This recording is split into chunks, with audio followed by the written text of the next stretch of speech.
Now look at that, 62. We're in greed again.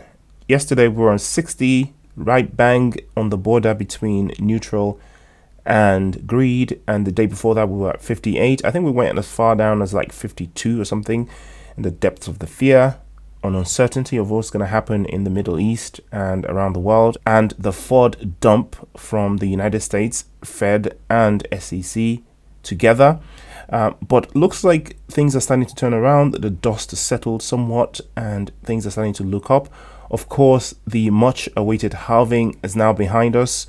And as expected, obviously nothing happened on the day itself. It wasn't expected that anything was going to happen. It's just a new page that was turned. Now we're moving into the bull market proper, both technically and psychologically. If you look at Bitcoin, you see that, it's starting to move up somewhat, and a good positive change in direction for Bitcoin means a good positive change in direction for altcoins as well. As you can see, most of them are sort of in the green in the last 24 hours.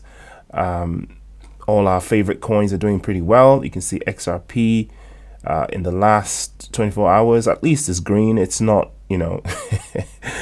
it's not on zero or negative like some of these other coins. Ton, I think, saw a little bit of success in the last week or so, so it's cooling off a little bit, or not pumping as much as any of the others.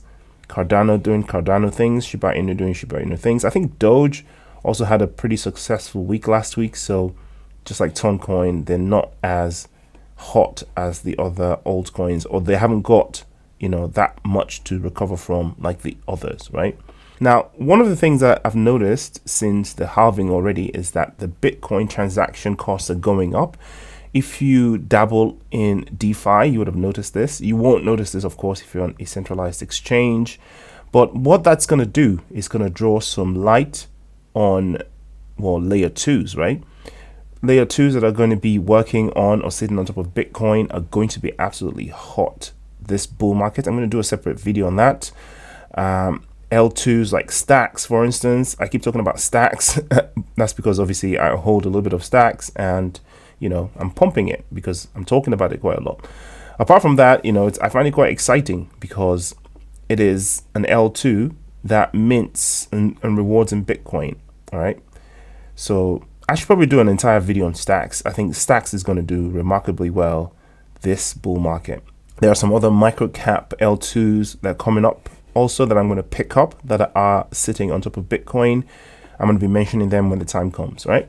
So XRP, as you can see, XRP is doing the same as Bitcoin. It's come out of the red for a little breather. It looks like it's kind of about to dip back into the red there, but we're above water at the moment at 53 cents, and that's just responding to Bitcoin and nothing particularly special going on specifically. But what is specifically going on with XRP is that we're nearing the settlement, right? Now we're starting to hear more and more buzz about what's happening. Today, I think we're going to get some documentation from the Ripple lawyers that's going to give us more light into what's actually going on. And I'm starting to get the vibes that we had before the Torres decision. I don't know if you can think back to that and remember, just before the Torres decision, we started hearing a lot of buzz. People started printing things accidentally and deleting things. And, people were making moves knowing fully well that that was going to happen, right? So I'm starting to get that vibe. So anytime now, I'll be sitting in a cafe or on a train and I'll look at my phone and I'll suddenly see a green candle and I'll rush to my computer or to the news and I'll see that the settlement has happened between Ripple and the SEC. I'm expecting that anytime now. And when that happens, I think, right, I predict, not financial advice, do your own research, that we're going to get a massive green candle, similar to what happened with the Torres decision. This candle is probably going to be bigger than that one. But what's going to happen, because, human beings are human beings, they're going to sell off really, really quickly. So we're going to get a massive green candle. That candle is going to sell off even faster than the Torres one sold off. People want to get their money back, take profits, what have you. And when that dust settles, then people are going to realize, oh, wait a minute, we're now in the clear and the sky actually now is the limit. And then the FOMO is going to start. and we're going to witness something absolutely amazing. Again, that's just speculation. I have no insider information.